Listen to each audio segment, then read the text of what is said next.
paradigm of love and universal consciousness with your host, Janet Kira Lessin and Dr. Sasha Lessin. Together we transform the world.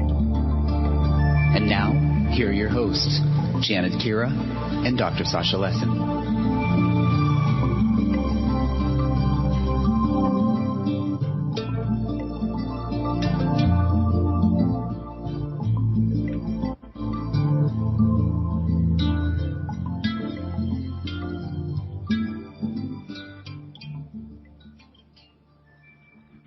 Hello, everybody. Welcome to the Sacred Matrix. I'm your host, Janet Kira Lessin, with my co-host, Dr. Sasha Alex Lessin, and our producer, Debra DeFranco. And our guest today is Geraldine Orozco. And she is a wonderful experiencer. I can't pull up her bio because my computers are acting up, but I'm going to have her tell our audience all about herself. But we've had Geraldine on before. She was at our conference in 2018. She's an amazing experiencer. She's got wonderful contact with high beings. And Dr. Lessin, what would you like to say before we bring on Geraldine? Okay, yeah. Geraldine, this is a question for you. I come from sort of an existential, extra-normal perspective that relationships are always two ways. And it's not just that you're the others in your experiences are getting something from you. It's that you're giving them something too, and that's what I want to know about. How's it going between what you experience and the others that you experience? What are you giving them, and what are they giving you? Mm-hmm. That is such a great question. Thank you for asking, and it's an honor to be here. So thank you so much for having me as your guest today.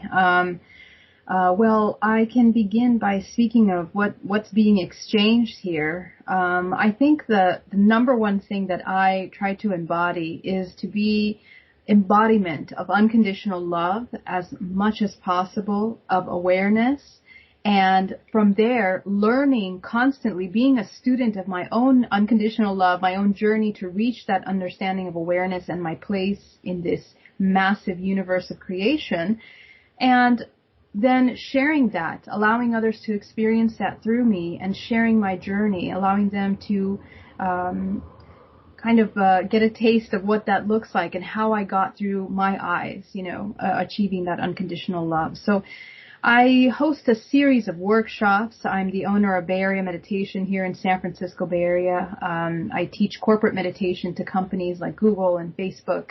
And I also do I teach individually. I do something, I'm a hypnotherapist, NLP practitioner. I do mindfulness-based stress reduction. I'm a certified holistic stress management, and also I do pranic healing, quantum energy healing, and Qigong. And my main modality is working with DNA reprogramming. So reading and assisting each soul in learning about their multidimensional body, how to access the information there, how to work with it, how to deprogram, how it affects their ancestral lineage, and how as a whole we're coming into awareness, or we have the option of coming into awareness. So that's kind of what I do. Wow, thank you. That's great. So what do you mean by DNA reprogramming? Are we able to somehow access our own DNA and reprogram it? We don't need a doctor or a priest or someone else. How does that work? Absolutely. And it's very interesting. When I was journeying inside of my layers of programming, I realized that, I had been a product of a lot of kind of indoctrination of programs, of belief systems that have gone down through the ancestral lineages of my mother, father, and our society, our systems, and as we all are. But what I realized is that every time I came to a root cause of a toxic program, let's say the program of being unworthy, if I would follow that all the way back to its origin, I recognized that there was a chain and a series of repetitive programming that had gone down my mother's lineage, for example, and even my father's lineage. And when you follow those down, you begin to recognize that we are all made up of the same cyclical trauma that we keep repeating over and over, centuries and centuries, since the origin of time. And it really made me question our systems and how they came to be, this compartmentalized system of reality that we live in, our society, culture, religion, the sciences, even our history, how it's taught, why it's taught the way that it's taught, really made me question all of that. And what you come to find if you follow and you go down that rabbit hole is that there's a lot of systems of control that purposely have created certain information, and some of it became hidden over time, or perhaps out of sight, as it didn't necessarily serve a viewpoint of an experience for humans. And so what we realized through that emotional journey, tracking the emotions that go down cyclically, is that this information is not only stored within, let's say, the global experience, historical timeline, but we are holding on to this information holographically within the body. It has, and it's very interesting because the way that we store memories in the body, it's not like a memory gets stored in a certain part of the brain. We have discovered that it's actually a holographic system. They did a test on mice, and they trained the mice to go down these little mazes. And even though they removed about 80% of the brain, the mice still were able to remember, even though stumbling, how to go down that little maze. So the memory is being stored in more than one places in the body. It's a network that's intercommunicating. Now, let's take that a little further. What does that mean? It means that there is a network that is unseen of all our human body. And indeed, when you look at a cell, all the way down to the very cellular molecular level, you see that this molecule is oscillating, creating its very own toroidal field. Just the way the human body... It's like fractals. Fractals exactly. Going ever diminishing fractals. That's exactly right.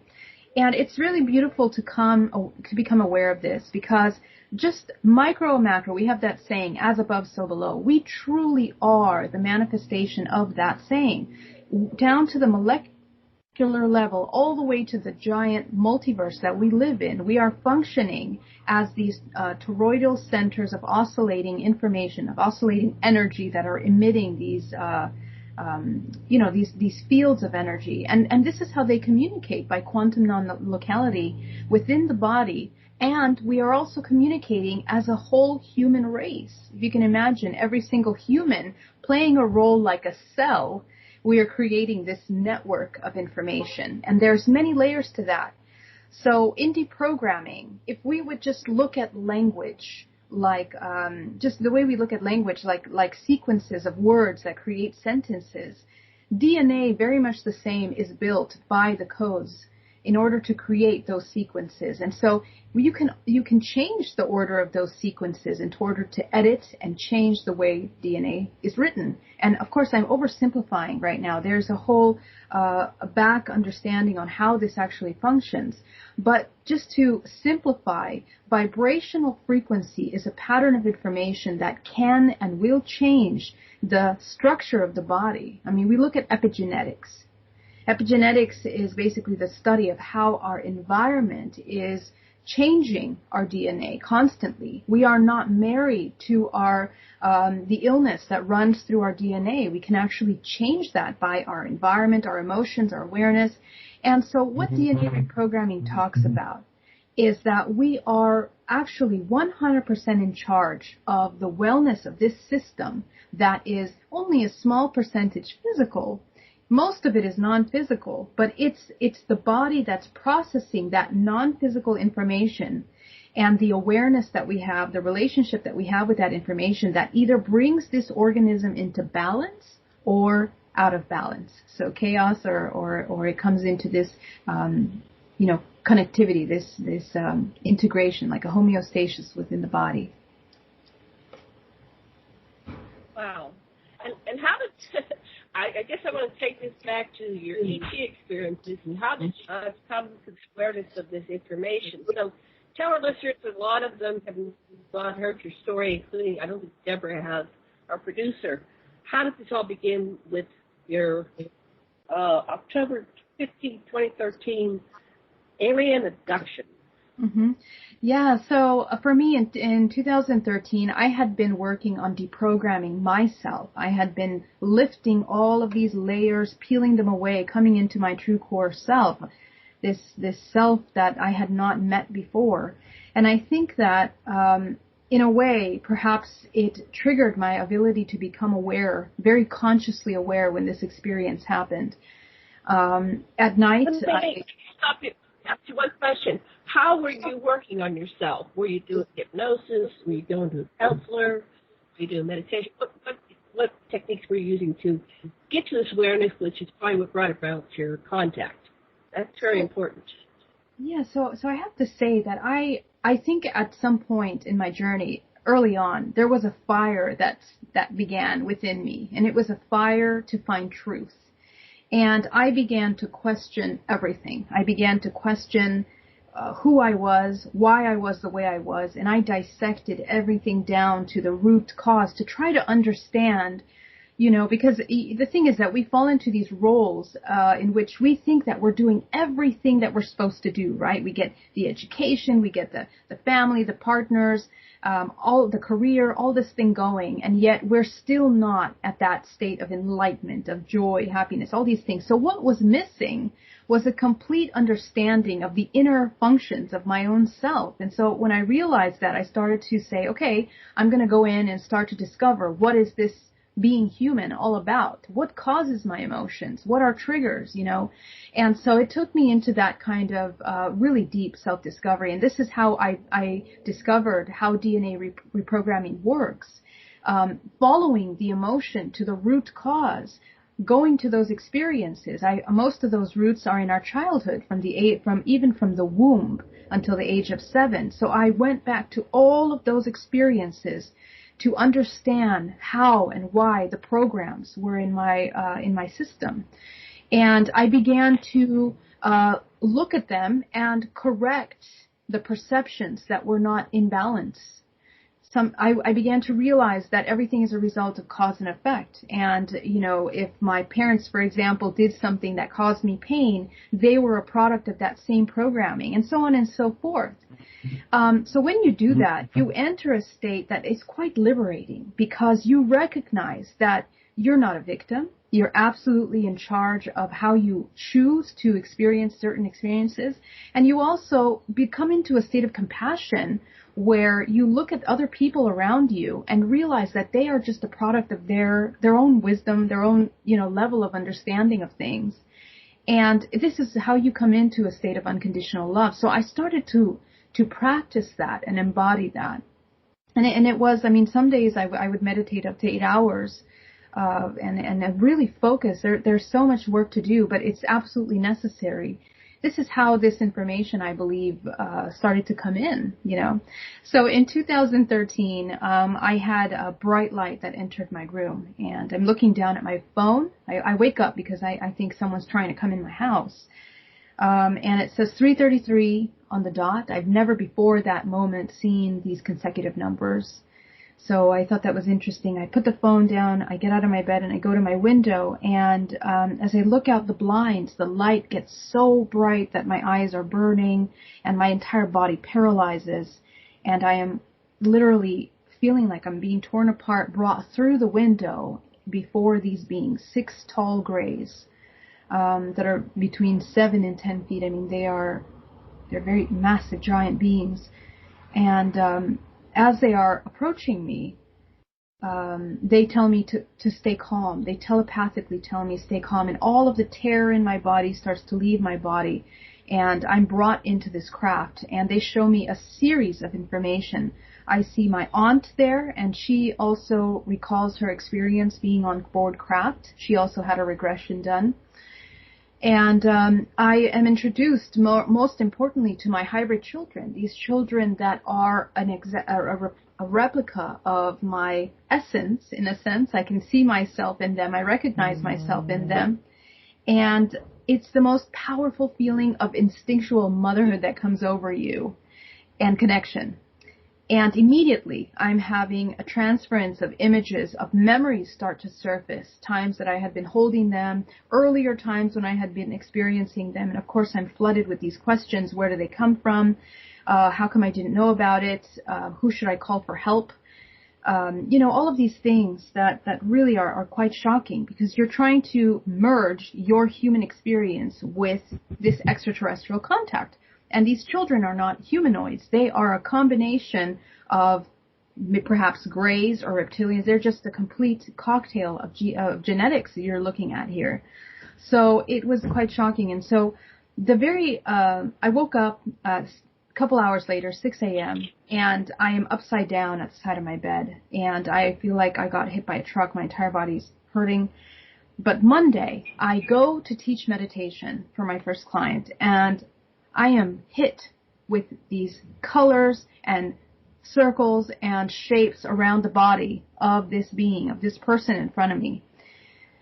And I can feel and see everything that they're thinking, and it's just overwhelming. And I realized that had been an activation that had occurred as a result of this experience. Now, mind you, before this day, I never once uttered the word alien or extraterrestrial or even considered, this level of interdimensional manifestation within the physical. I mean, I just did not even understand that was a reality. So it was a shocking shift for me at that time. Wow. So after your experience, you have enhanced abilities. You can hear everything she's thinking, right? It's quiet. It was That's right, Janet. So basically, I could feel her emotions vividly in my body.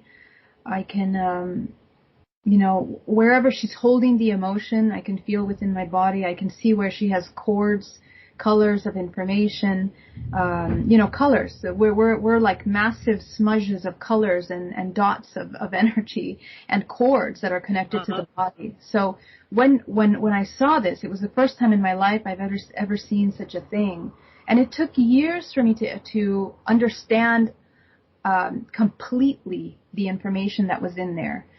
But at that time, it took me like 3 months to be able to assimilate back into, groups of people, because it was just very, very sensitive and tremendous sensitivity that lasted for those 3 months.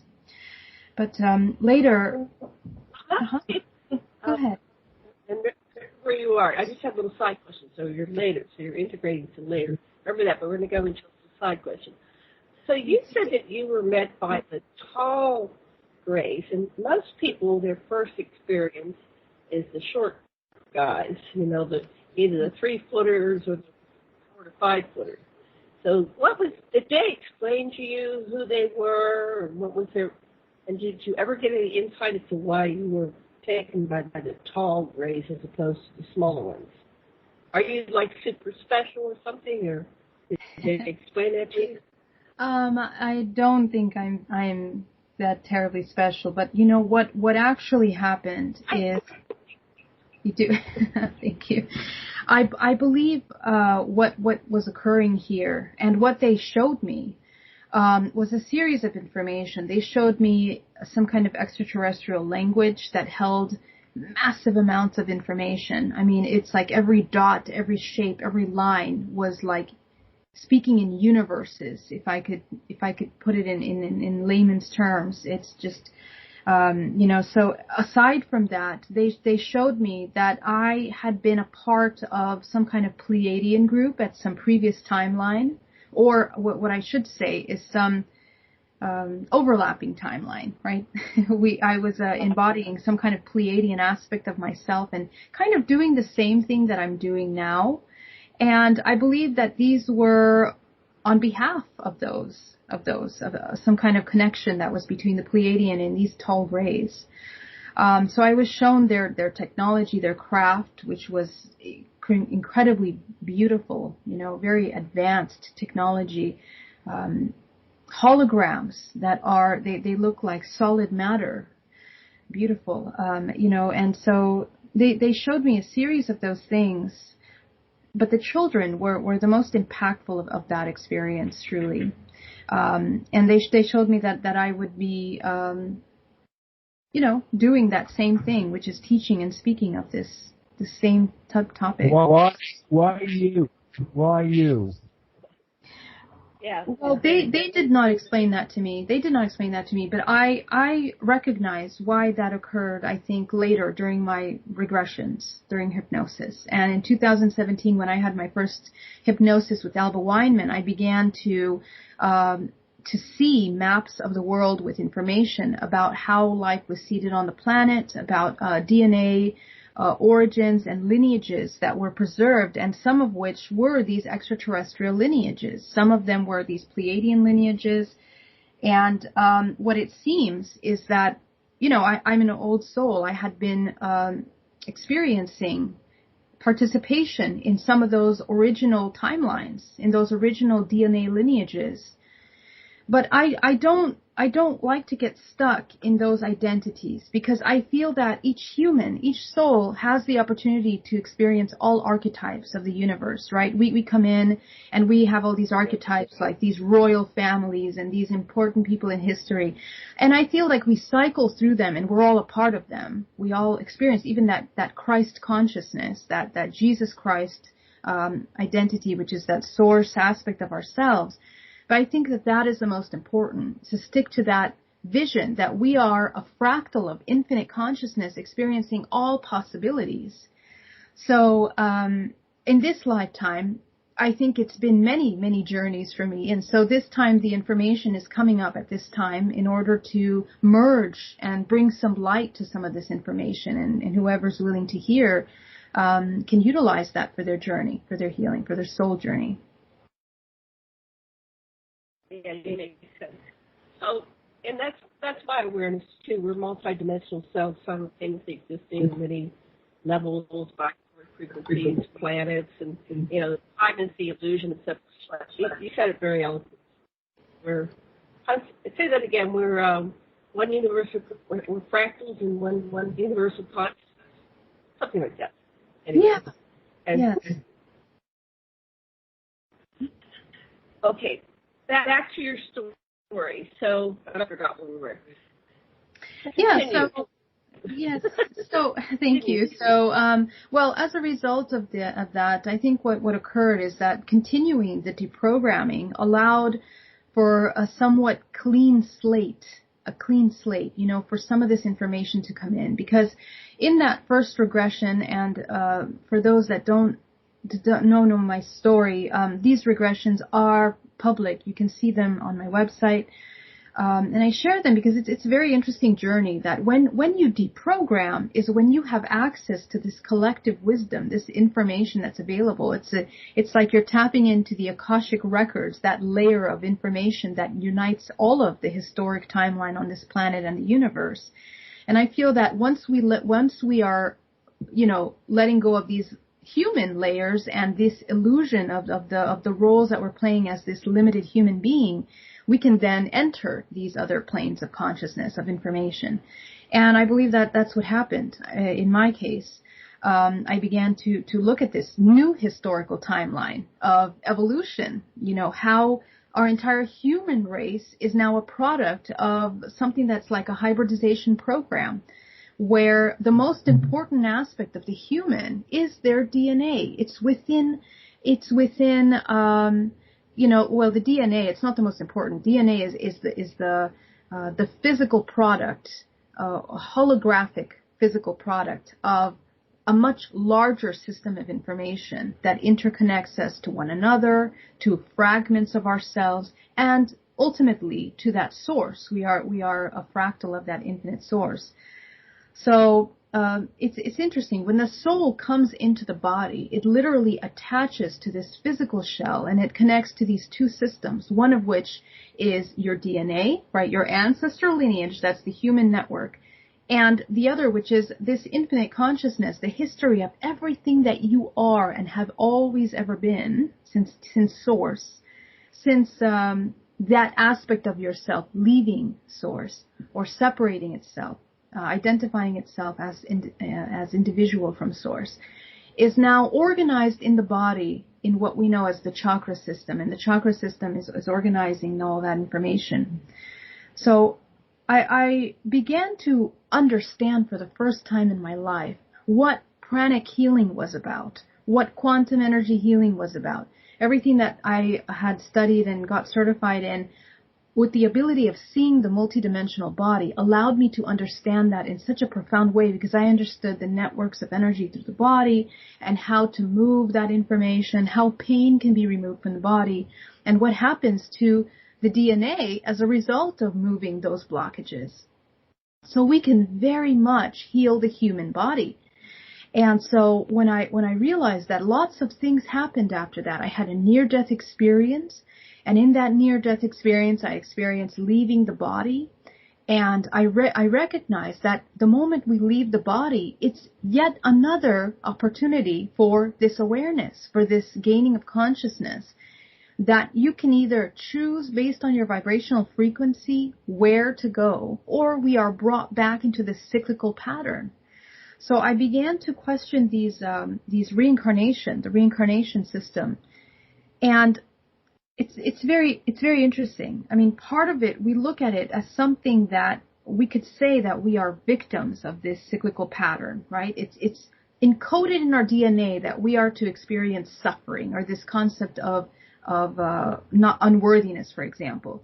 But in a sense, the soul has a choice that once it becomes aware of those patterns, it can then choose to experience other possibilities.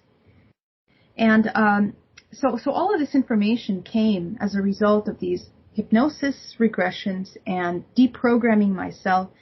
It's really not something that you can find in one book. It's just kind of something that you have to see for yourself and experience for yourself through your own inner work, I think.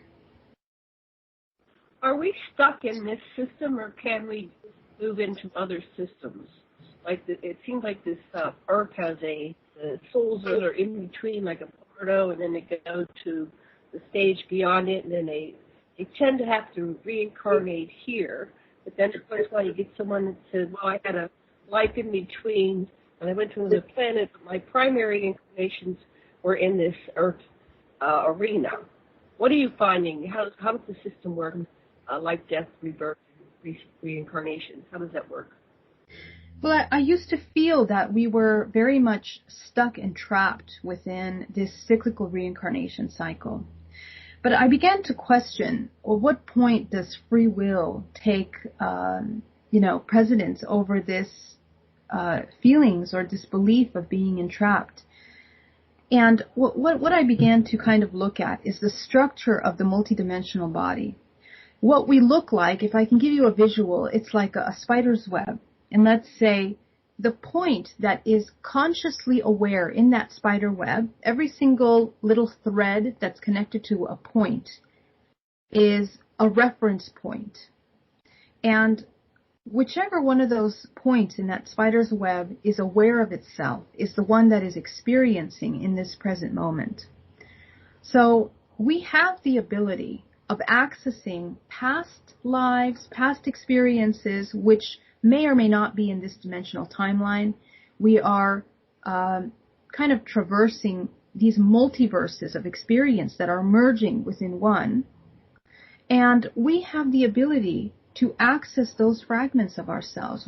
Some of those are extraterrestrial fragments. Some of them are archetypes that are stuck within this dimensional plane. They're not stuck. They're a part. They're a reflection of this dimensional plane. And so we are interconnected with all of those things. Now, evolution, I feel, is a natural aspect of the movement of this entire system, this whole multiverse. And it kind of functions like cells in the body, right? They are growing and working in a certain area, and yet they intercommunicate with the whole body. So if you can imagine this planet Earth being one cell, each human being cells that populate that Earth, and what we experience on this planet Earth, on this 3/4 dimensional plane, we're in the moment of experiencing this polarity, right? This duality. So what I feel is that all this consciousness that comes into this physical plane, this temporary little human body, is experiencing just for a snapshot moment this polarity. But there are other parts of us that are experiencing other dimensionals. Perhaps polarity is not that law of creation there. For us, the law of creation is the balance between those two polarities. For others, it could be something different. So I feel that ultimately we are experiencing everything at once, and ultimately for this source to become informed as infinite consciousness through our individual bodies, we are becoming aware of it ourselves. And I feel that it's a choice. It's a choice to either come into this constructive energy or this destructive, creative energy, So all of our experiences, we can either choose to be in this cyclical reincarnation cycle, or we have the free will if we become aware. That's the thing. The awareness of what you are. Yes, go ahead, Sasha. So that you embrace the opposites within you and the apparent opposites outside you, and that brings you to your center. Yes. And that's what you're advocating, is that's the awareness that transcends polarity, because it embraces everything in a dimension. That's exactly right, Sasha. Exactly. So within that, you kind of pull out of this victim mentality, or this feeling that we are becoming slaves to a system. And although our job here in this earth plane, or what we're experiencing, is very much a compartmentalized reality, which really digs in the idea of separation, the belief of separation, the illusion of separation, right? But in reality, that's actually not what's happening. That's not what you are, and it's very hard to separate ourselves on emotionally, physically, mentally, even theoretically. It feels difficult to separate yourself from that idea into an idea of wholeness. It takes time, and it takes some compassionate support for yourself. Yeah. So what's the easiest way to integrate? Is it a mental thing? Is it a body movement thing? So we get bogged down with all this information about reality. And it's constantly being defined for us by other people and other things in our societies. When we're born, we're given the ABCs of how to do life and our shoulds and should nots. But at some point, like what's happening now, like in this show, we become aware of choices. And mine came through contact with extraterrestrials, and so did yours. But how does the average person come to this awareness that they are the chooser, and that they're choosing this, victim? Anyway, I'll pass it back to you, because you say it better than I do. Thank you. Thank you, Janet. Yeah, and it's a wonderful, so important question, because that the key is that how we have to begin to question everything. And I think that's one of the things that began to really open my eyes to deceptions. A lot of deception that is happening. I mean, everything that is pure and divine in our world has been inverted in such a profound way that we really don't know what's up and down. And for me, the best way to be able to understand how to see truth is by looking at nature. We look at nature, and nature functions in such a beautiful, mathematically exact way, right? It's like that Fibonacci sequence, that fractal science, that a plant is grown perfectly into this little leaf. It grows a leaf, and that little leaf does not question its existence. It doesn't question its perfection. It doesn't compare itself with other leaves. It just exists wildly in that presence. And so if we look to that, it's aware of itself, and so is all of nature. It's an integral part of sustaining balance within this ecological system. We have to shift our view to this kind of perspective, that you exist because Source is an expression of itself through you. There is no question about your perfection. The problem is that because everything is so compartmentalized, we immediately want to judge the things that we feel are out of alignment within us. But we won't even understand what is alignment if you don't understand first what is wholeness. And we can achieve wholeness by looking at balance. Balance is the integration, the balance of those two polarities, the divine feminine and masculine. Those are within the body. On the right side, we have the masculine. On the left, we have the feminine. Any of those become out of balance because of programming, because of, trauma throughout our childhood. And so what we want to do is gently bring back those two aspects of ourselves, man or woman. Whether you're a man or a woman, we have those two aspects. When we bring those into balance, we can then understand and be okay accepting this body, this self as a whole. So our ability to look at nature is a wonderful way, that simple understanding, that returning to balance every time, whether you're in a state of anxiety, in a state of stress, fear, or whether you're even in a state of overwhelming joy and love, coming back to balance is the state that will be most sustaining, because it's consciously aware of itself in its environment, and it's also compassionate of other things around you, which are also trying to come back to that balance, So therefore, we then turn into these, in a sense, a beacon, a reference point for other consciousness around us. It finds itself through us. Just the way when we go into nature, the body rebalances itself. You see, so this is a way that we can do it more simply. Mm-hmm. So how are you receiving this information? This is taught like in school. So the ETs are some people report that the ETs download information into them. Some are interpreters. They receive information and they go out and deliver it to the world. Or, some in the military, they interact with ETs and then they get the downloads and then they have to report to their commander. How did you get this information? Were you in a school up there? What were they doing to educate you to this awareness of the nature of existence? Or it sounds like, Geraldine, I would add that, or did you just get there because you did psychotherapy and reflection and meditation? Right, that's another part. Right. And that is how I got to it. I mean, in hypnosis, even in hypnosis, we can easily become hosts to all kinds of consciousness because we're sharing space with all kinds of consciousness and intelligence around us, right? So when we open our mind to these realms, we can be very, very open energetically to channeling information. And so, in my opinion, I feel that we have to be very cautious of that because there's a lot of things going on around us. Some of those things are operating from parasitic consciousness, from a state of trying to feed off your life force, your information. And oftentimes, when channeled information comes through, it might have specific agendas. I believe that information has to be very listened to. You have to be very listening to it very carefully to be able to identify where there might be inversions in that communication.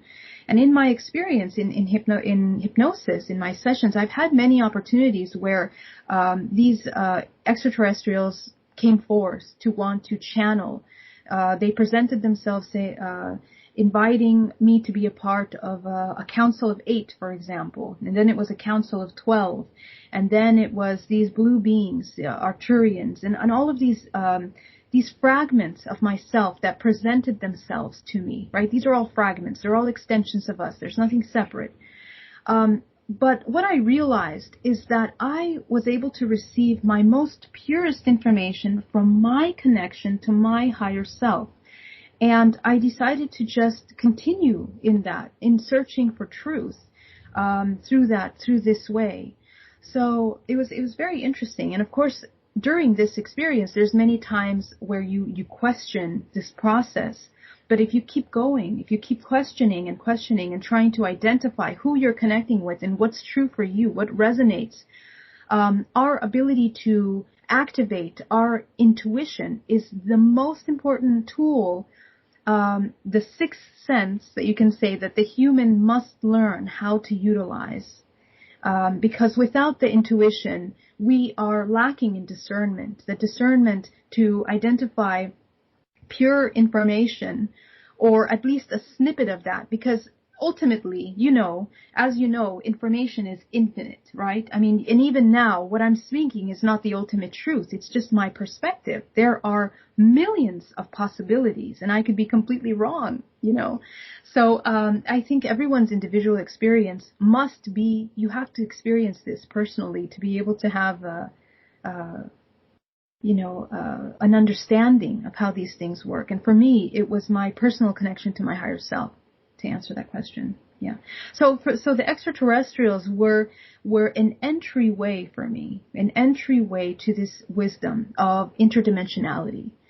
And, I just kept going and asking and questioning everything, even their existence, even what their role was, right? Because as part of the hybridization program, which is a whole nother topic, we really go into the dynamics of parasitic consciousness and consciousness that we're sharing in this universe, where, the soul, the human, is, when not conscious, being utilized to procreate and to continue this system, continue this system. Let me just see if I understand this. What basically you've learned to do is go into your witness self, and so that you have discernment of your context and what it would mean to your ecology if you were to heed these voices. Yes, that's right. So so that's an interesting thing, because once you learn to do that, you're free of getting pushed around by these forces. That's exactly right, Sasha, and that's such an important point to make. You begin to employ the actual free will, because at any time that you are engaging with other consciousness, there is an exchange happening there. There are contractual agreements being made. And the majority of us, we're not aware of that. We're not aware of the laws of the universe and how they function.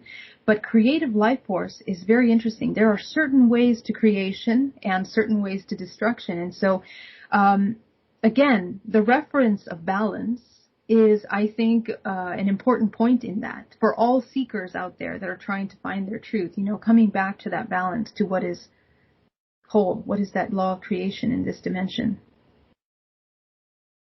I want to go back over this because I need to unpack it. So the hybridization process and the parasitic consciousness. Tell us more about the parasitic consciousness out there. How do we avoid them? Not everybody is as aware of their self and their connections. See if I can fix the sound. So sorry, I'm having a little hard time hearing. Yeah. I think. Tell us about the parasitic consciousness that are out there, and how do they penetrate and get into people? Okay, parasitic consciousness, yes. So, well, first we have to understand how does parasitic consciousness happen? And so we take a look at balance, okay? We go back to that reference of the feminine and masculine. When this comes out of balance, when a certain aspect of yourself comes out of balance, let's say this self feels unloved for some reason.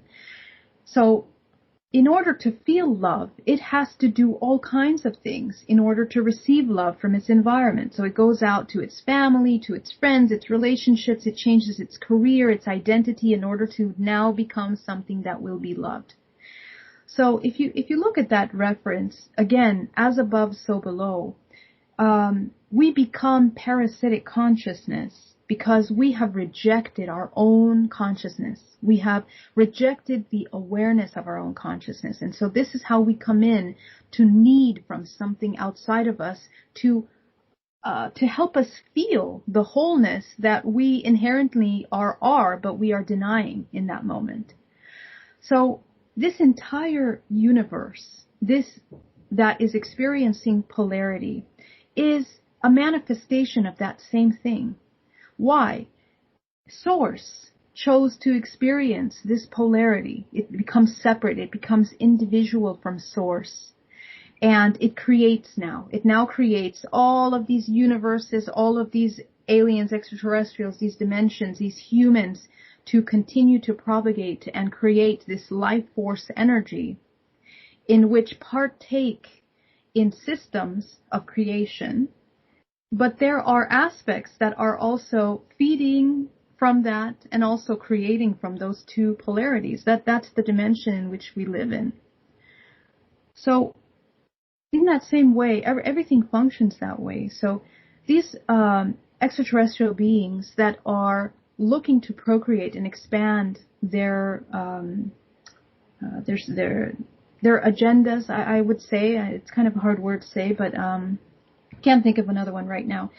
They try to create these hybridization programs, right? In order to take from the human, which, for example, myself, I was a part of 4 different hybridizations. Well, seemingly 4. I believe they're probably the same at the end of the day. And it's for this reason that I feel they're the same. Because they take from the human body. They now create a new hybridized being, which is a cocktail of genetics, which is a combination of, let's say, reptilians or greys or mantoids. They create these beings. And now what this little being has, it has the DNA. And again, the DNA is this holographic structure of infinite information, which when combined with other genetics, other DNA, these extraterrestrials are interdimensional. So their laws of physics, their laws of information, their structures of reality, the architecture of their organism is going to be different. But when you merge them into a hybrid, this hybrid now has access to all of these streams of information, these structures of information. So the hybrid can be mobilized through the universe per se, right? Now, what we're talking about is a fragment. This is now a fragment of my own self. This hybrid child is a fragment of myself, but it's interconnected with other species, other beings. This is how we become interconnected. We are a cocktail of DNA within our bodies, and we are interconnected to one in one whole organism experiencing this polarity. So let me just, what comes logically to my mind is that one of the hybrids with your DNA plus, say, a certain reptilian's DNA, it goes back and forth and you remain in contact, like with this child, but being a transmitter that keeps you in instant contact with the others that have contributed to it. And so they have a line to you and you have a line to them. Is that the way it works? That's exactly right. And that's actually the way it works with all living beings. This you can say, this is what you can call a contract. We create these contractual agreements, which are basically energetic exchanges of information that we share. And we share it in our genetic lineage in our families. We share it with our outer network of friends and families. We are all vibrational frequency that is coming together to experience specific things at a certain time.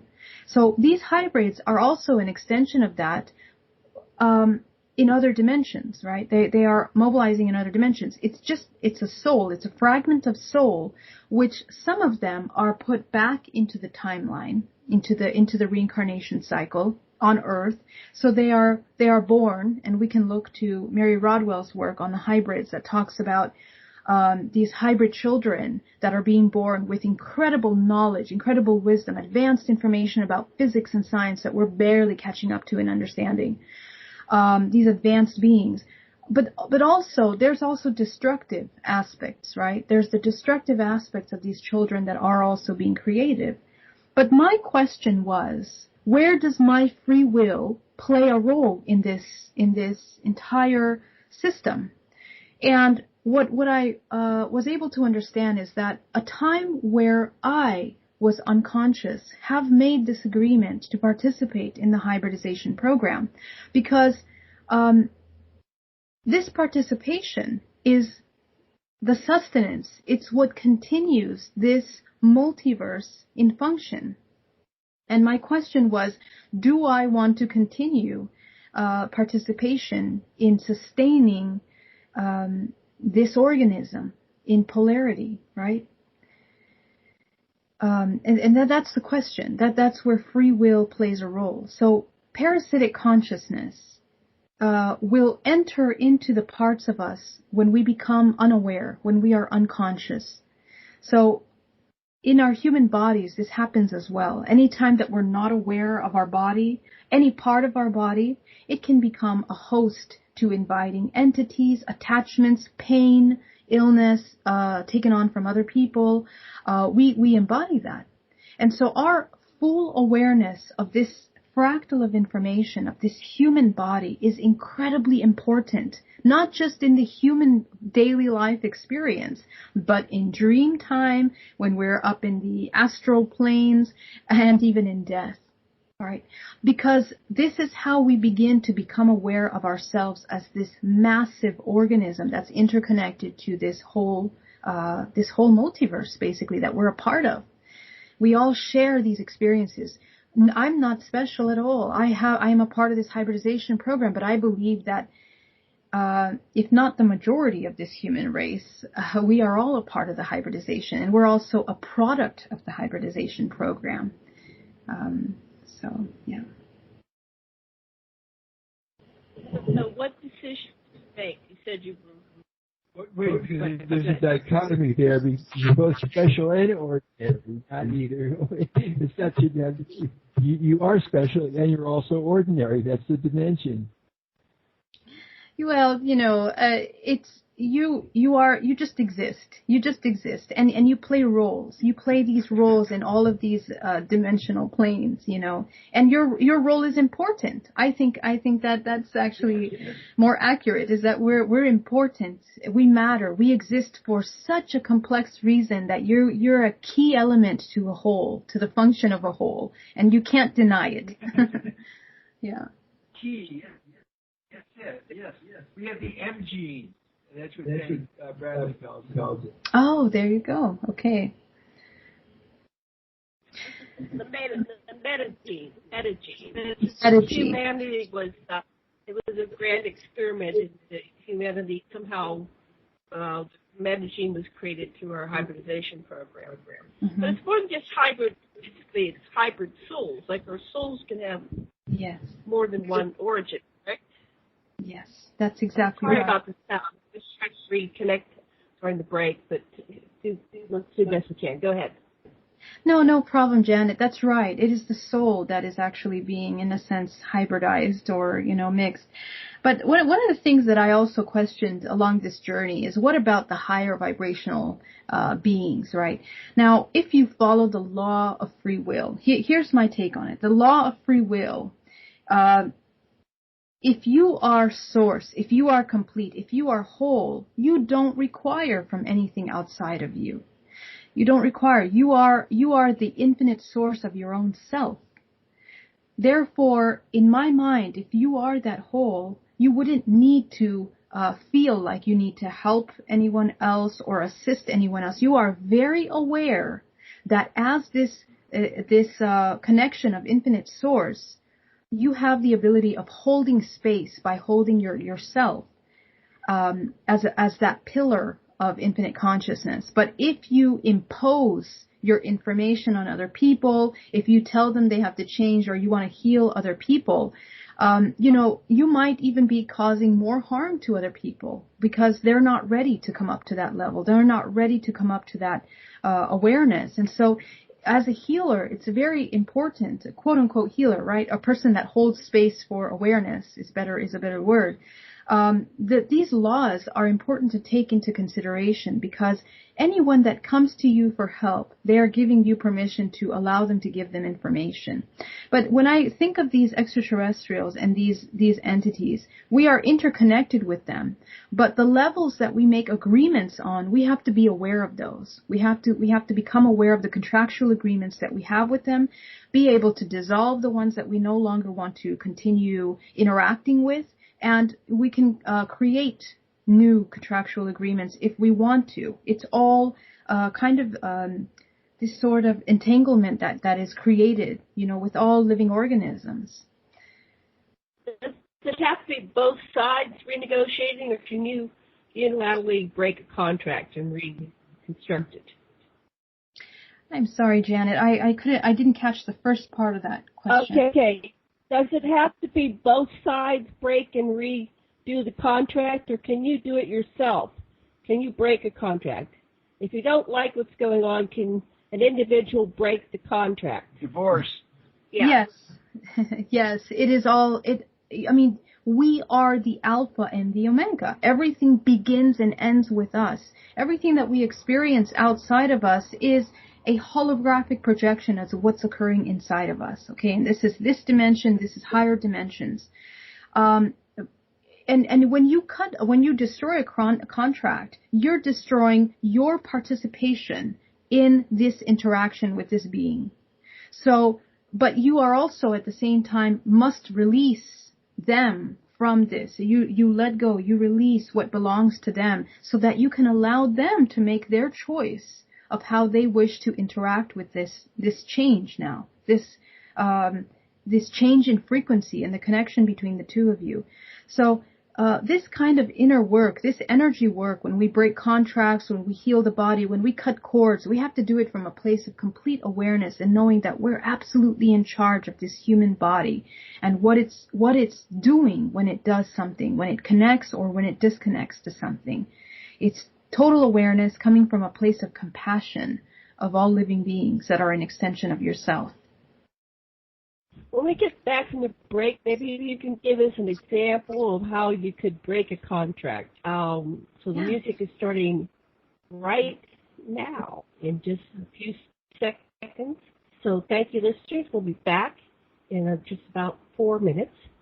And you're listening to Sacred Matrix on Revolution Radio. See you in 4. It isn't quite here yet.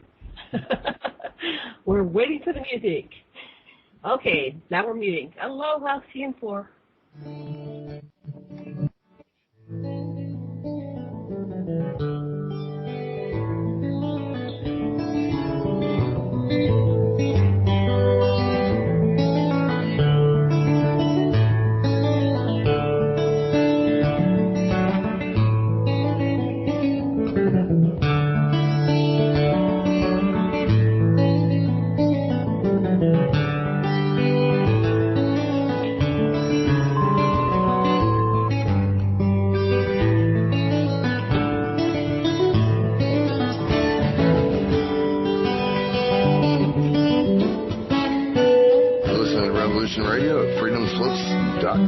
We'll be right back after this message.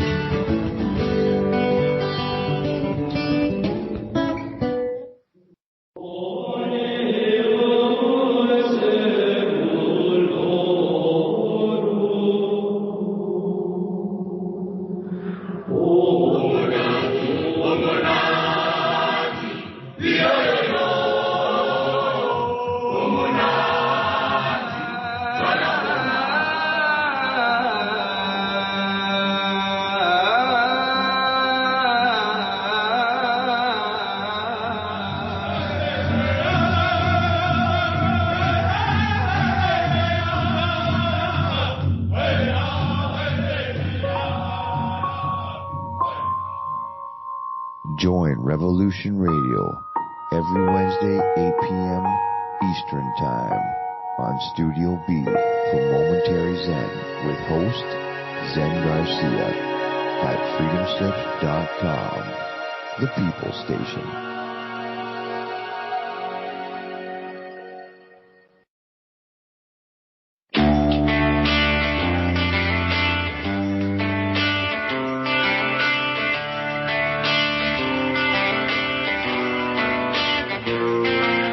This is Thomas, a.k.a. a Mad Painter. I'd like you to join me Monday nights, 10 p.m. Eastern Standard Time for Open Canvas. Don't forget to bring an open mind. Yes, folks, that's right. Bring an open mind to an open canvas. Again, that is Monday nights, 10 p.m. Eastern. UFOs to government corruption. This is Revolution Radio, freedomslips.com. You don't need to expect us. We're already here.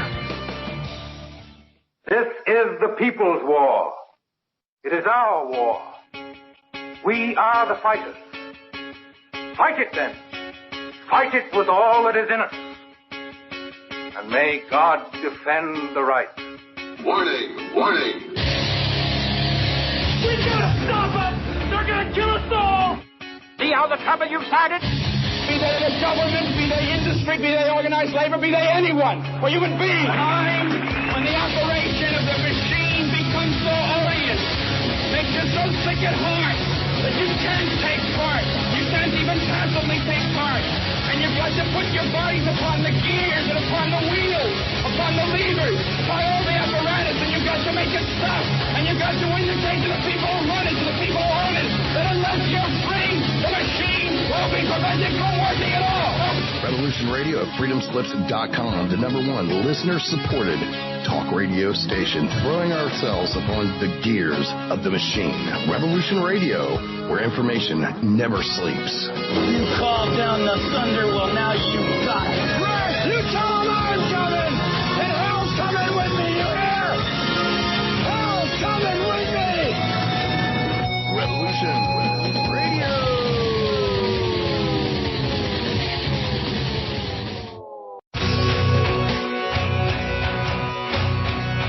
All right, thanks for listening while we took that short break here at Revolution Radio, freedomslips.com. And now we're going to get back to your host.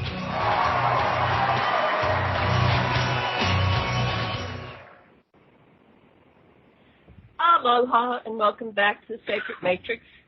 And I'm your host, Janet Lessin, with my co-host, Dr. Sasha, Alex Lessin, and our producer is Debra DeFranco, and our guest is Geraldine Orozco. And we are on Studio B on Revolution Radio. But before we get back to our show, let's remind you to please go up to that donation button on revolution.radio, top left tab, and make your one-time donation. And if you want to make an ongoing donation, go to the Patreon button, and you will get a deduction once a month. And we do thank you very much for making your donation to our show. Okay, what do you want to say, Dr. Lessin, before we bring back Geraldine? Well, I'm just interested. Some of my ancestors are descended from the Syrians, and a lot of people are too.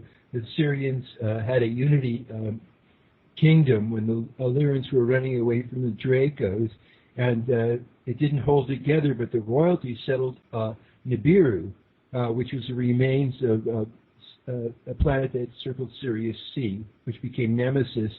But in any case, these are the Anunnaki, who are half of our genes, and the other half is the ancestor of Bigfoot for a lot of us, the descendants of Abraham, come through this line of Syrians. And so I just wonder if you had any contact with Syrians and what that's like. Yes, it's very interesting. I mean, one of the things that I first came into in my first regression was that I was actually in a past life where I was working, or in a timeline, I should say, where I was working with these Anunnakis. And, the influence that this planet Earth has from Sirius is tremendous, of course. We see it in ancient architecture. We see it in the timelines. We see it in art. So many different things. We are still seeing these depictions of the Syrian timeline. So I believe I've been a part of that for a very long time as well. But again, I tend to believe that we've kind of gone through so many different lineages. I feel that I've gone through Pleiadian lineage, Arcturian lineage. I've gone through Mantids, reptilians, of course, even Draconians. I feel that, in a sense, there's some kind of hierarchy or evolutionary rate, I guess, of these extraterrestrial races. Their origin being these Draconians that then evolved into reptilians, and this is what I have seen. Right? There are opinions about that, but yeah, it's been very interesting. Go ahead. What they say about it, the Council of Hatona, to stop the warring between the reptilians who had settled Earth and the Atlanteans, is they agreed to have a mixed sort of primal biological basis for their genetic experiments, and so that the one reptilian race and 12 humanoid Lyran races contributed. And what we got from the reptilians was our brain stem, fight or flight, automatic, how much salt there is in cells, how cold, and all those instinctual things are our reptilian brain, the brain stem. And so that's what the CIA documents that Stuart Swerdlow looked at and told him. Yeah, that's exactly. What do you know? Yeah. Go ahead. Go ahead, Geraldine. I was just going to say that this information is very much in resonance with what I was shown. For me, I was shown that there were three main lineages: the reptilians, Pleiadians, and a kind of a center Earth kind of. It's a red bloodline, a red, a green, and a blue. And these three bloodlines came to Earth and began to merge to create this hybridization program. And these bloodlines were very heavily preserved throughout history. And they are the bloodlines that ended up going into very high places like the Vatican, like, the royal families, all the way down to our presidential lineage. So a lot of these preserved lineages we are descendants of that, right? We are descendants of this because we have all evolved from that origin. And it's, there's a whole study on this, on how the entire human race is so interconnected, and how all the systems were formed as a result of creating a compartmentalization within a human race. We have the different races, the different cultures, the different religions, and yet the basis of those, the theories, in those schools of thoughts, in those religions, somewhat tend to have so many similarities that originate in a lot of these pagan, ancient, very, very ancient Babylonian pagan cultures and religions at that time. So I feel like we have a lot of remnants of that in our modern day society. Right, and we do want to come up to the modern times to see how this is playing out. I wanted to give Debra a chance to ask her questions or comments or feedback. Debra. Well, the only questions I had were, you asked one, and then the other one was about her memories. It seems like, are all of your memories recovered, or do you have any recalled memories of your interactions with the ETs? I think that after hypnosis, it began to open up a lot of memories. And I also began to recognize memories that I had that were already, they were very much aware. I just didn't know where to place them because the concept of extraterrestrials was not in my paradigm at that time, right? I began to recognize when I had been in contact with these beings at an early age, very, very much aware of that. And then later on in hypnosis, it began to trigger these memories of other things that happened. And not just through hypnosis, but meditation as well, just individually. I revisited most of my past lives to understand the contractual agreement that I'm coming into in this time. And it's a very powerful practice to do that, because you recognize that we keep cycling through the same cyclical programs, And so a lot of these programs, we're even sharing them with some of these extraterrestrials that are taking part in these kinds of programs. Sorry. So do you think, for anyone who is an experiencer, do you think there's anything to be afraid of? No, I do not feel there's anything to be afraid of. And I say that from a place, a very balanced place. And the reason why, it's not an overly emotional or optimistic or an overly pessimistic place. I have had both kinds of experiences in which I had been with draconians, with reptilians. I've even had an experience where I had been on a draconian craft at one point, and you sense and you feel the vibrational frequency that they operate at is very different than humans, very different from some of these other quote-unquote higher vibrational frequencies. But what I've come to understand and see through this range, this very large variety of extraterrestrials, they are all genetically modified as well. I mean, they all have a genetically modified aspect to them, as in they are a combination of many different species. So when you say draconian or reptilian, it doesn't mean that everyone in that draconian lineage is a terrible low frequency being or a terribly high frequency. They're just like humans. There's ranges of everything. We are our spectrum of manifestations of emotions and thoughts, right? So it's the same thing for these extraterrestrials. What comes in contact with you is what's a vibrational match to you in this moment, and the fragments of yourself that are aware in that moment. So we have the ability of changing the vibrational frequency and the things that you become a match to. Do you think they will make themselves known to the global population, or do you think they will remain behind the scenes? I feel like we tend to look at extraterrestrials as these solid beings of matter, these actual reptilian beings. They are very much interdimensional. I think what needs to happen is our awareness of the interdimensional. I think it's the other way around. I think what has to come into disclosure is our interdimensionality, because we are already sharing space with all kinds of consciousness and intelligence, some being organic, some being inorganic intelligence that we're sharing space with. And I feel that, I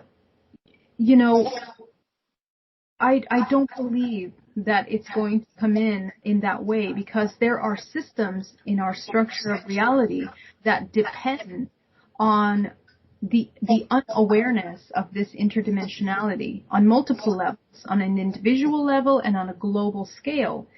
So I don't quite see that happening. I think it's up to us to talk about interdimensionality, and each person has to have their own journey in that realm and their own perspective at that point.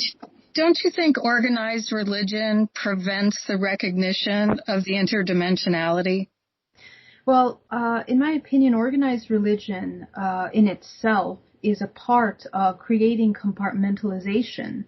And just simply for that reason, I tend not to be a part of them. And I say that from a place of somebody that has experienced several different religions, been a part of them, learned their culture, their doctrine, in order to inform myself and educate myself on why the belief systems and what's behind that.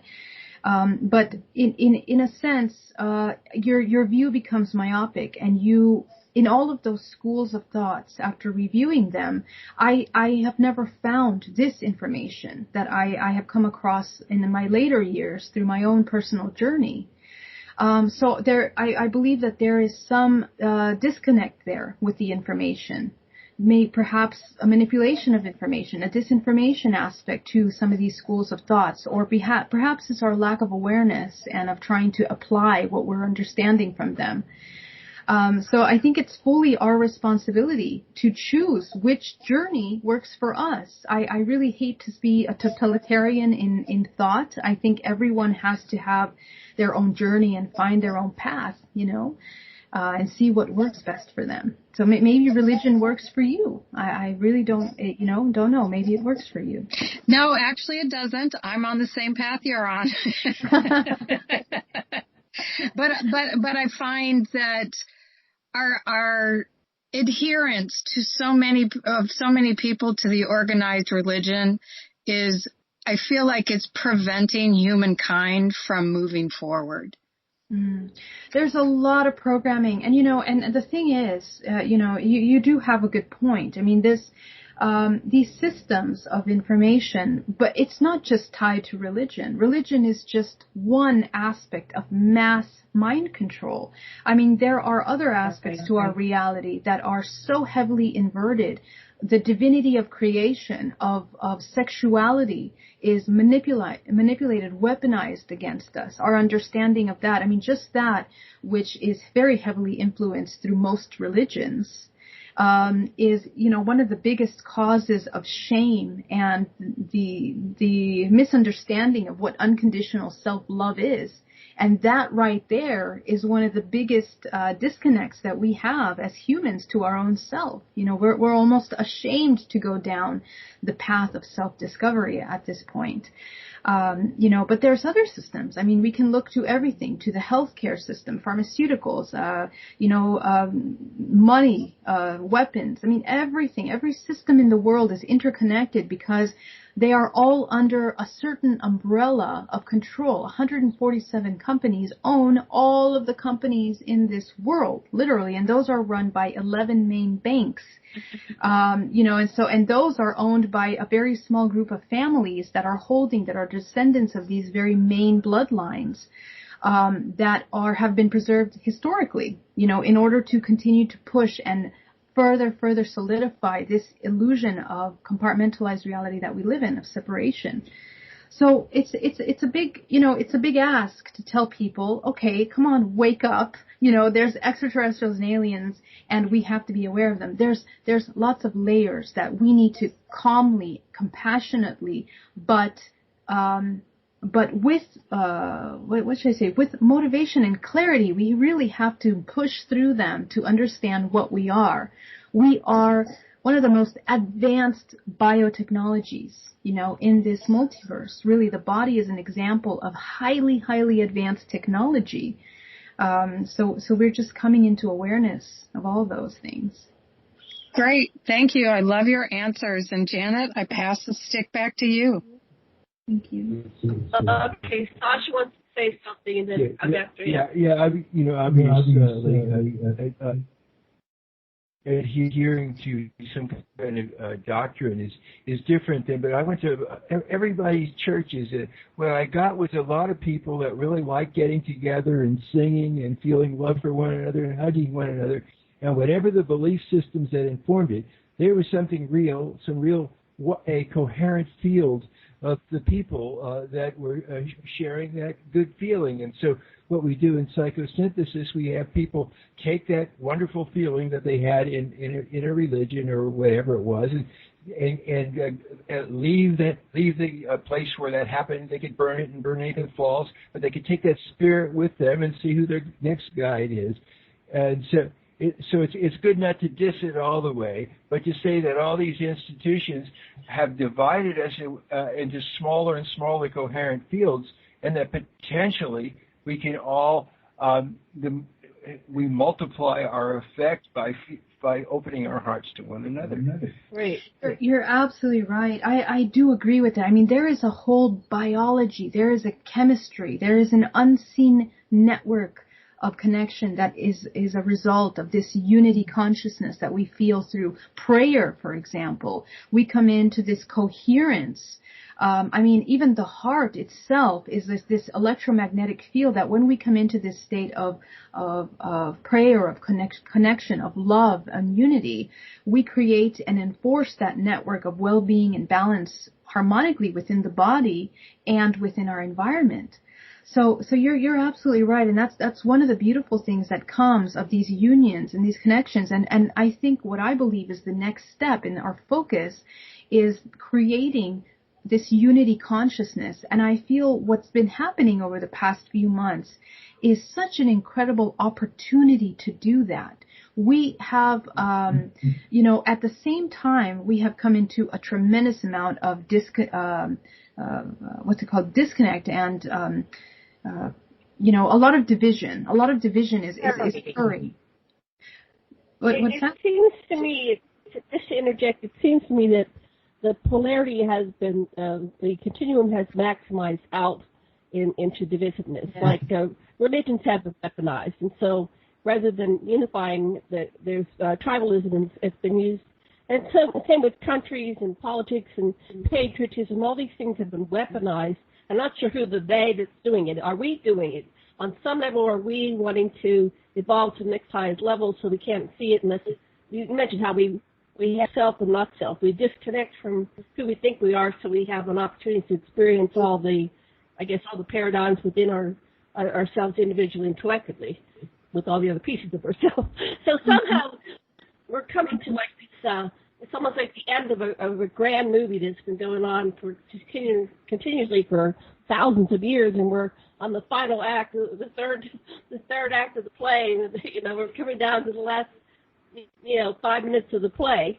And I'm just wondering if you, with all your connections and your insight into your higher selves, have any thoughts on where this is going. It just seems like we're rushing over the cliff, into the ocean. No, we're going to tow ride to a higher dimension. Yeah, maybe we've been whisked up by the tornado and we're Dorothy, and where are we going to land? What do you think?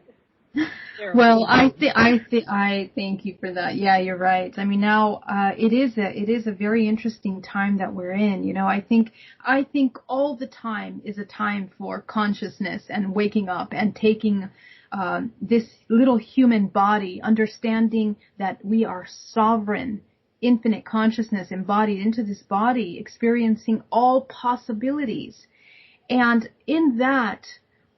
There's a responsibility to that. There's a responsibility to this being sovereign, is taking responsibility for yourself.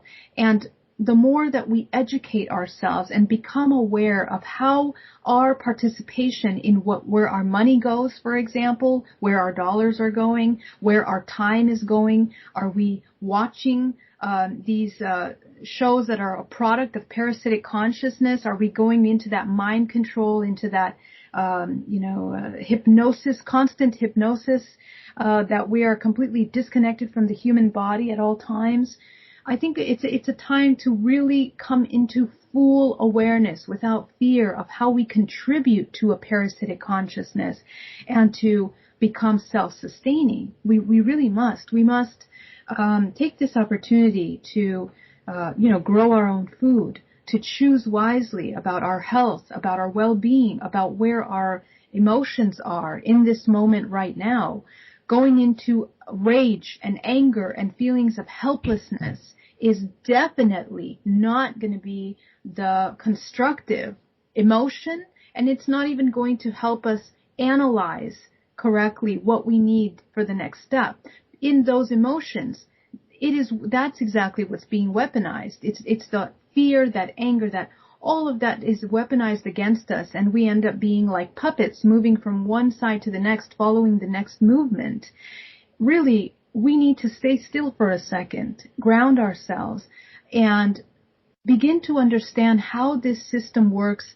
It knows you better than you know yourself. That's the problem.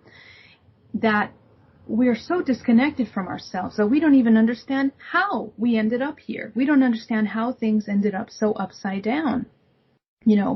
So our taking a step back and really starting to work first with our emotions in order to come into a state of neutral awareness, neutral, unconditional love for the self. What does unconditional love? Unconditional love allows you to understand and be aware that everything outside of you is a part of you. You're not separate from that, and that happens inside out. Your negative emotions are a part of you, so learning to be okay with that, integrating them within you, so that they are not weaponized against you and they don't blindside you and from one moment to the next. This is the true empowered, aware, conscious human that can now utilize his activated intuition in order to discern which ways to go next. Because I think we are just at the beginning of a lot of change in our world. And one of the things that is happening is a lot of movements of deception and confusion that are meant to basically tear you down from where you're at right now. And so creating a very solid foundation of awareness is imperative moving forward. And it's not a place to come from fear. It's a place to come from powerful, powerful, unconditional love for yourself and all the other living organisms around you. So that will help us choose where our dollars will go, consciously, without fear, with love, with constructive love, all of these things have to happen that way. So building our own self-sustaining systems, and contributing to harmony and balance in our societies, in our families, in our networks, in our community, in our world, one by one.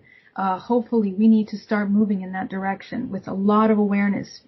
And I would say, just to end this, do not be afraid of the truth, because one of our biggest downfalls is that we are afraid of truth. We want to hide from truth. We want to block it with our, with our thumb, and really learn to be okay with truths that are difficult, that are inconvenient, that are, uncomfortable to hear. And that has to happen inside out. That's really the fire that's created as a result of understanding truth within and without. It's very transformative. Let me ask you, how do you balance yourself? Like you're in San Francisco, the Bay Area. How do you balance yourself when there's fires approaching, the skies are orange? How do you do that when your tendency is to judge, that's awful, I can't breathe, I'm choking, because somehow the collective consciousness has created that for the Bay Area. Is that correct? Somehow Yes. That's the law of action. Yeah. And then you're part of it. So what did you learn by having smoke that you couldn't breathe? I'm just using an example, but this happens everywhere. We all have our fires and our smoke. Yeah, of course. Like in the heart. How do you balance that?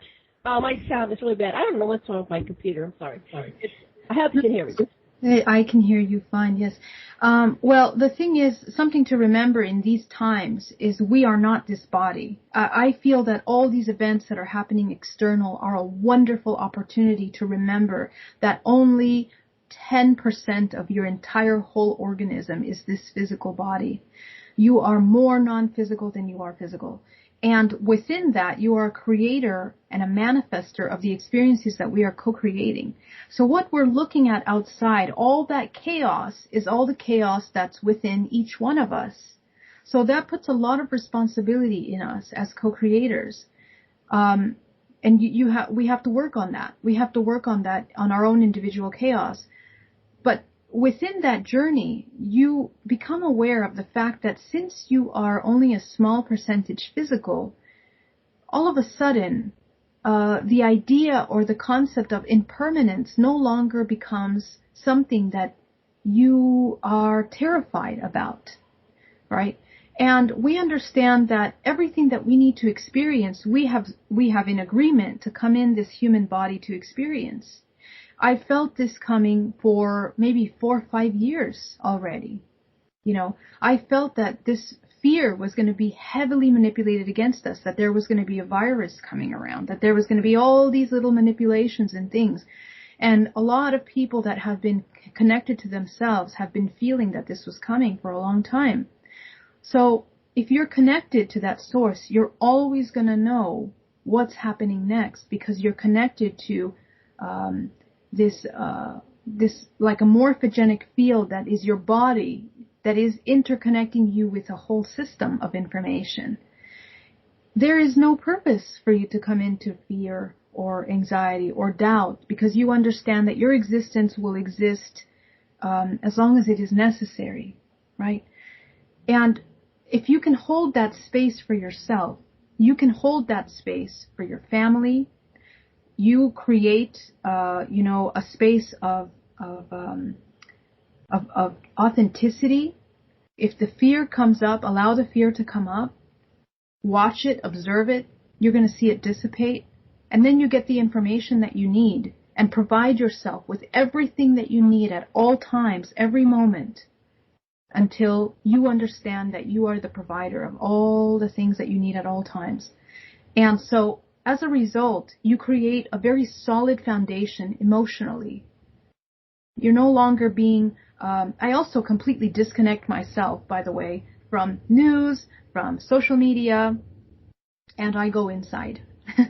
So this is my way of healing, my way of healing myself, because we are very heavily manipulated energetically and vibrationally through frequency, patterns of information that is emitted through these systems to technology. So we have to be aware of that. The system is very actually powerful, but it's also very sensitive. It's a sensitive instrument of information. So your entire neighborhood could be feeling fear, and you're going to pick up on that. You can transmute within yourself that and begin to radiate unconditional love, which becomes contagious. Just the way fear is contagious, so is love. Remember that. So, and it's not a fear that's a love that's fake. It's a love that is absolutely genuine and fully aware and conscious of the things that are happening around them. You know, even if it's something terrible. That's why truth is something that we cannot be afraid, because the only way to reach unconditional love is by seeing the truth and the ugliness of all the things we're experiencing here collectively. You know, it doesn't mean ignoring it or pretending it's not there. It's being sustaining this balance in spite of all of the chaos around you. You know. And if it's time for you to go, then the body will go. But you're not going anywhere. Your energy is transferring to another point of reference in that giant web of consciousness that you are. So I think that we need to remember that when these times of great problems come around, you know. Sasha's question. Go ahead. You're saying, but I was just sort of reminiscing about when you were saying about being in touch with the consciousness of the planet, and just think about one of the ways that we do it here in Maui, or you can do it any place where there's little tide.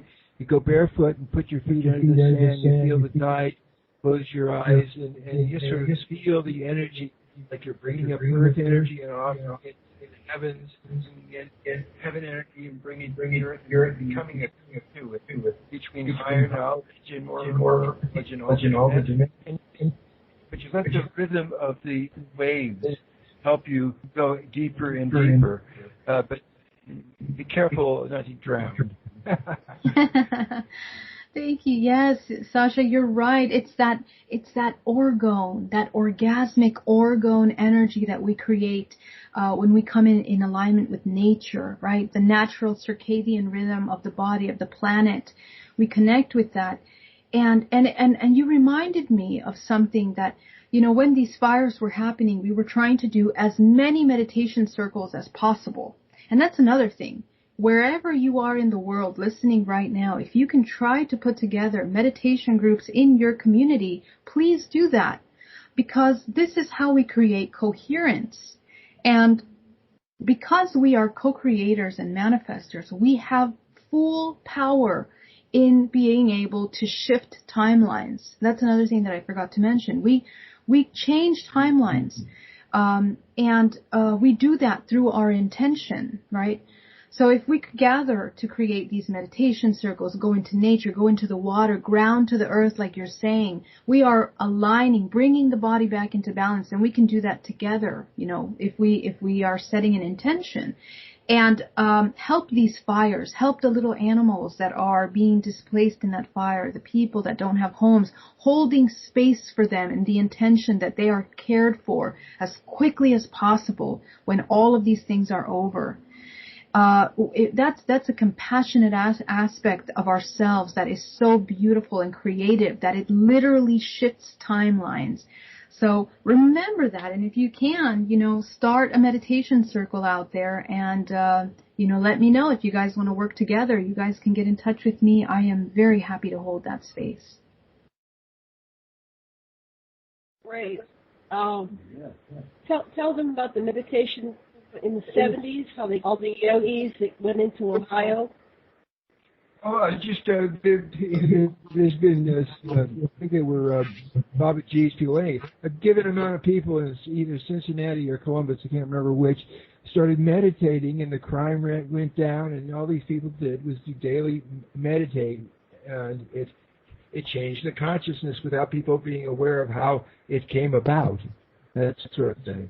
Wow, that's right. And there's so many studies on that. I mean, even here in the Silicon Valley, we have companies that are studying mindfulness and consciousness to try to understand how the brain waves are communicating with one another. You know, we create this incredible coherence. We have the Heart Math Institute that talks about that as well. So many different organizations that are looking into this science and biology of interconnected consciousness. So it's a. Mm-hmm. How do you think we can bring our country back into unity consciousness? You know, Reagan said we were invaded by aliens from outer space. We might come into harmony. What do we do to unify again? We are so polarized, and it seems like so much chaos on so many levels. We have the virus, we have fires, we have people that are protesting, and people who create violence, and yada, yada, yada.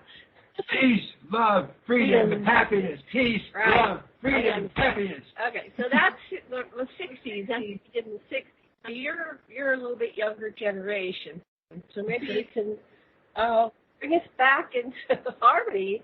Because I mean, we've always had our differences, but it's just so extreme right now. You know, it seems like we could blow up the whole system. So we need to somehow transmute it. What are your ideas?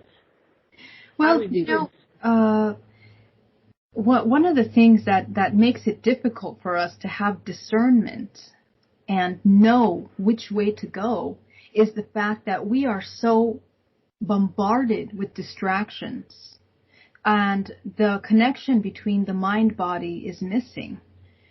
And that allows the body to be an open host for all kinds of mind control, manipulation that is occurring through television, to multiple agendas in the world that are trying to dig deeper into the mind, the fact that we are more and more separate, more and more disconnected, more and more needing to be fearful of the environment that we live in. And I feel that that is one of the biggest problems at this time. So if I would say anything, the only thing I would say is get away from the things that make you believe that things are compartments that are separate. Stop watching, and this is my opinion, but don't watch television. Get away from all of those sources of information that can confuse your intuition, your ability to connect to your information. You know, and the systems that we are contributing with every dollar that we spend, all of these big companies that are feeding off and contributing to all kinds of systems that are destructive for our children, that are destructive for the divine feminine, the divine masculine, all of these systems that are so causing so many problems right now. We have to stop. We have to understand that how interconnected everything that we do is to them, and start taking back by stop contributing with the dollars, with our time, with our energy, and our attention. I believe that is one of the most incredible reverses that would change the focus of how these agendas are being carried out. Because how do you get everyone to believe that we are in a state of emergency here is by drilling that program into their mind, making them think, you know, that they are in a state of survival. But the fact of the matter is that we can create our own environment in our own homes, in our own space, and that's where our attention should go. We have to nurture and create a foundation for how we want to move forward, how we wish to see things, you know. I mean, it really is, it's a very complex issue that really affects our children. It affects our health care coming up. It affects the food that we're eating. It affects all the systems, political, financial, in the world. But we need to educate ourselves how we contribute to them and stop contributing to the ones that are not pro-life and that are parasitic, in my opinion. And that connection that you're creating in your own home, in your own nucleus, is the key to coming into unconditional love, in which we are connecting on a whole different dimension, a whole different level. We are becoming interconnected with our intuitive self. There is a telepathic network of communication, of harmony, that will overrun and kind of rebalance. I shouldn't say overrun. I should say rebalance any kind of imbalance that is occurring in the world around us. Because, if you are a beacon of imbalance, then that's what we're going to be seeing in the world. So we have to bring ourselves individually back to balance. So we're all here in a global contract with each other, and then there's little mini contracts with our friends and family and spouses and all of our relationships. So how do we break this contract? Apparently this one is one of chaos in these times with the planet. And so how do we break that? I guess we meant a contract, because it seems to be one that we have with the whole planet. How do we, and Debra's asking the question too. So, yeah, that's a good question. I mean, you have to remember. What's the function of the perturbations is what you're asking. Yeah. Mm-hmm.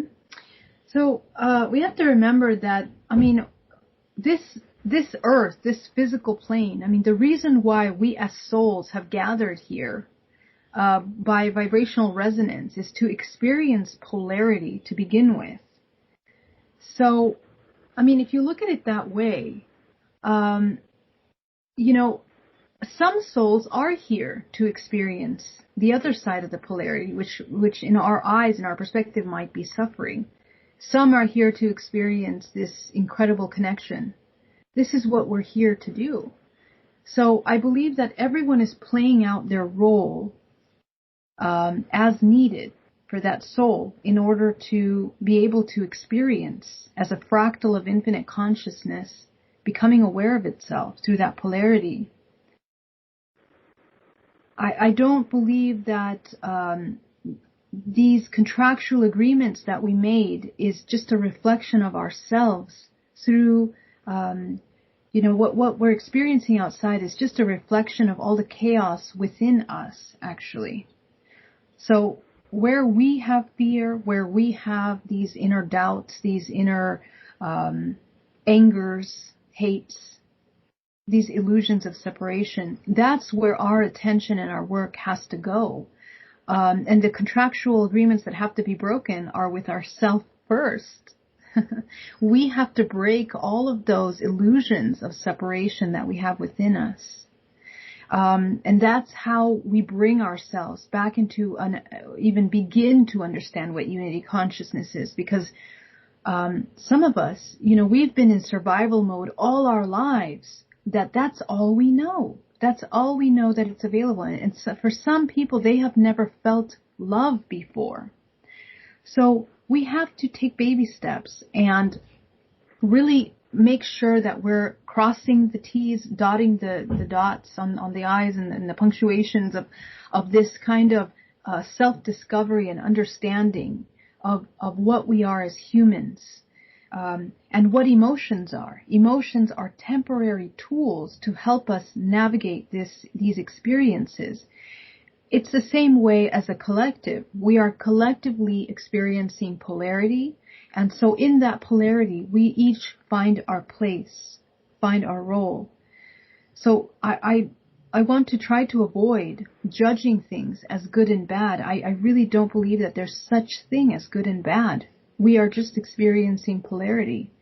The sooner we understand that, the sooner we start looking at things from the mind of that unity consciousness that's so desperately needed right now. And the contractual agreements, how they're broken is if you follow these emotions that you feel back to the root. So you go back to the last time you experienced them, and you can take that memory back. All the memories in the body, you're not going to have a hard time remembering. It's all the emotional memory. It takes you back to the origin point, which is the moment where you first experienced that in your life. And you just observe. You observe what happened between yourself and the other person creating that emotion in you. This informs you on how the programs began. And the questions you want to ask yourself is, the beliefs that were created by that experience, are they true? And the truth is the ultimate truth, not just a temporary truth from that perspective. You're looking at all possibilities to really understand the full range of how these perceptions came to be. And that creates, literally, you're creating new neural pathways to that experience. So next time somebody triggers that emotion in you, you now have equipped yourself with the tools to be able to manage that trigger, that emotional trigger. So what you'll notice is that you're going to go through maybe 4 or 5 main repetitive experiences that continue to happen, but they all point to one thing. It is this belief that we were not loved, that we did not receive love, that we did not have love, that we are not capable of being loved. And that belief is all coming into that fear. We fear that that's true, because fear is the illusion of separation. What is fear? Fear is seeing something unknown and not being able to find the connection between that unknown and yourself. Love is the exact opposite of that. It's seeing something unknown, but seeing it as a part of you. So these two visions, these two perspectives, when you look at them, you understand that all of your choices in your life are just in teeter-tottering between those two perspectives. Either you're choosing this love or you're choosing a fear. You know, so these contractual agreements are made with these people throughout our whole lives. And what we're going to find is that we see it in our mother. Let's say our mother caused us that. Now we're going to see it in our school teacher. Now we're going to see it in our friend. Now we're going to see it in our partner. And so on and so forth. Now we see it in the world. So these become cyclical patterns that, when we understand them, no longer affect and trigger us. So this is how you break those contracts. And these contractual beliefs go down your ancestral lineage all the way back to the origin of time. You can work with the grid lines of this planet Earth that is trapping these belief systems within other living organisms that you share your lineage with. So in DNA reprogramming, this is what I do. I help you uproot those roots of belief systems and dissolve them, work with them, break those contracts, releasing aspects of yourself which are within ancestors, and integrating them, reintegrating them, transmuting that. When you see a fragment of yourself, that little girl or that little boy that now understands that they are truly loved, and you take that into your body, it is incredibly transformative. It heals parts of your body. You can heal illness, pain, suffering. You can transform your life. The thing is to sustain that. That is the process of sustaining unconditional love within the body. So this is how we would break those contracts. How do you sustain it?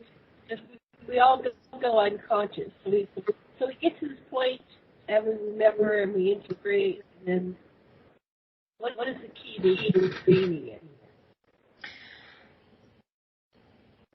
That's a great question. The key to sustaining it is a couple things. A constant state of observation, of neutral observation, without placing judgment on yourself or on the things that you see around you. Number 2, complete awareness of your emotions. Genuine emotions and emotions that are a result of learned patterns of behavior, which may or may not be stemmed in truths or untruths.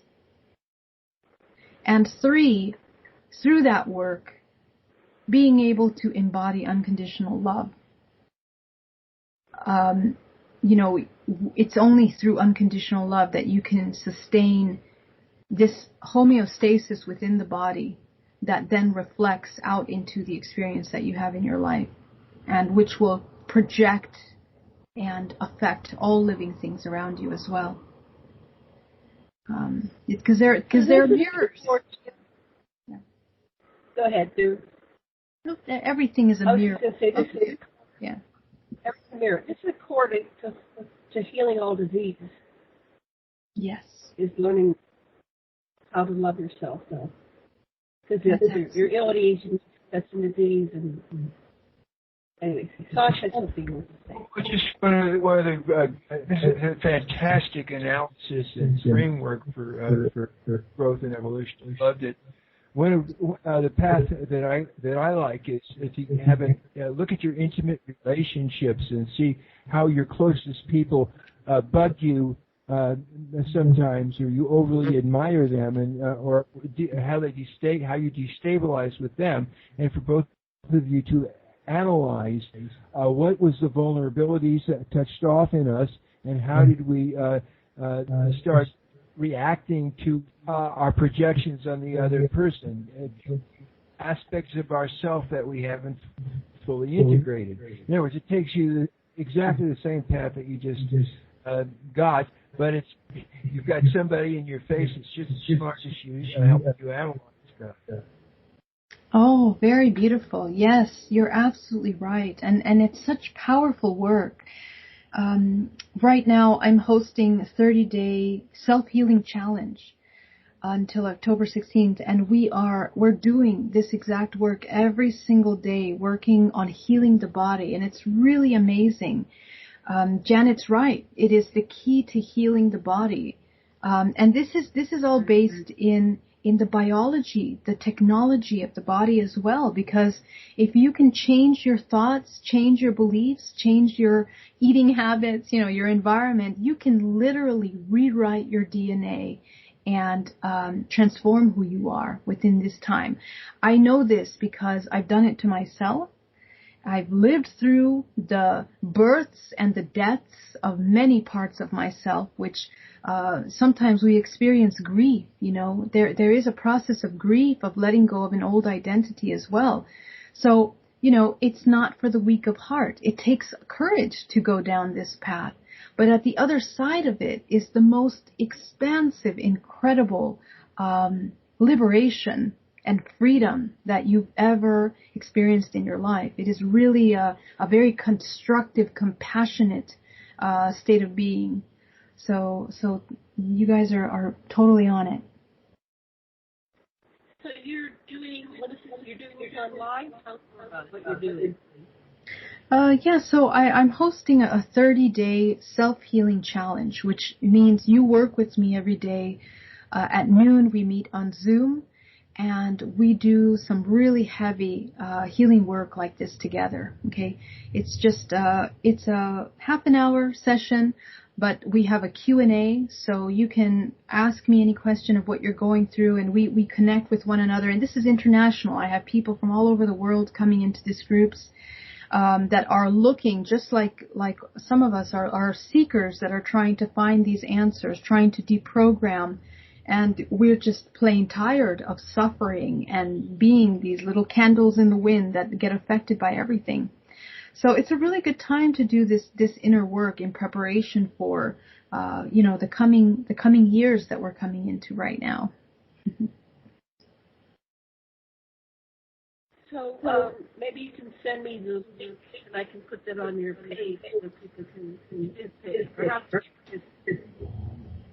I would love that. Yes, thank you so much, Janet. I will send that over to you. And this coming weekend, I'll be presenting and a part of some panels and also teaching meditation at Portal to Ascension. So if you guys can check that out, I'd love to see you guys there. I'll be on a part of a panel for experiencers and I think a couple other things. So please do check the calendar.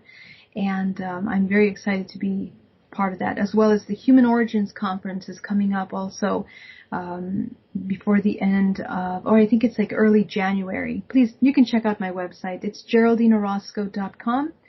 If you'd like to get a DNA reprogramming with me, you can visit BayAreaMeditation.com. And I'm very happy to be of service to anyone that is on this path. Thank you. Now, are these going to be in-person conferences or virtual? This conference coming up is virtual. The one in January is going to be both virtual and in person. Yeah, so I think depending on how things are in January, I guess we'll see if it's going to be if that will change. So do keep an eye out for that. So, were you aware when you came into this body? We have like 3 minutes. Were you aware of your mission before you were born? Do you know your mission now? I believe that I was aware of it before because the families that I came into, and to be honest, I feel that we all seem to be aware of it before we come in because we choose such specific families to help us. I was blessed with a very spiritual family that has supported, this kind of shift in work. I mean, I sold my business, all that to now transform my life into what I do now. But I don't have any specific mission. I think that my job is to just, teach myself how to embody unconditional love, and then through there, hopefully, inspire others to do that if it feels in alignment with them. And just hold powerful space of love and compassion for everyone that is experiencing this human body right now. So we have 2 minutes. What would you like our listeners to know? I think I've shared so much with everyone. I'm so grateful for being on the platform. I don't know what else to say. I'm so. Yeah, portal to Ascension. What's the topic of your discussion? Oh yes, I'll be talking about hybridization. I'll be talking about holographic DNA and the hybridization program. And it's actually a part of the book that I'm writing right now. I'm writing about the holographic DNA and DNA origins in the hybridization program to understand better the whole biology of our body and try to understand how it interrelates with these extraterrestrials and their connections with us. So, yeah. But I want to thank you so much for having me, Janet and Sasha, and it's been such a pleasure to be here. We love chatting with you. When you get your book, let us know, and we'll do another show on your book, okay? I would love that. Thank you so much for your great questions. Okay. And much love and blessings and aloha to everybody. You've been listening to Sacred Matrix, and I'm Janet Kier Lessin with Dr.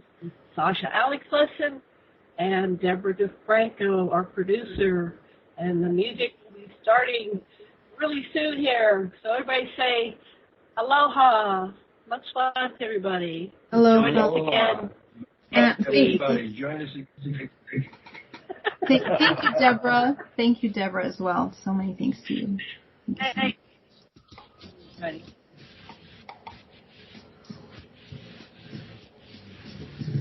Here.